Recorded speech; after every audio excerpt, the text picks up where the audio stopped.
जे वॾे वज़ीर सैयद मुराद अली शाह जे नाअहली बाबति दाख़िल दरख़्वास्त ते दलील मुकमल थियण बाद अदालत फ़ैसिलो महफ़ूज़ करे वरितो आहे। पाकिस्तान तहरीक इंसाफ़ सिंध जे अॻवान हलीम आदिल शेख पारां सिंध जे वॾे वज़ीर सैयद मुराद अली शाह खे नाअहल करार ॾियण वारे दरख़्वास्त ते ॿुधणी थी।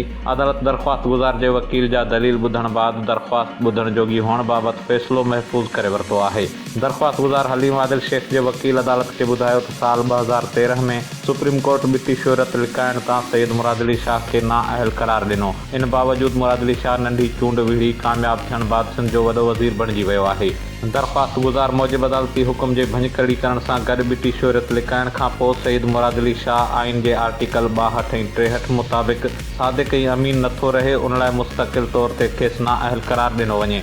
अदालत वकील जा दलील ॿुधण बाद दरख़्वास्त ॿुधण जोगी हुअण बाबति फ़ैसिलो महफ़ूज़ करे वरितो आहे, जेको अॼु ई ॿुधायो वेंदो।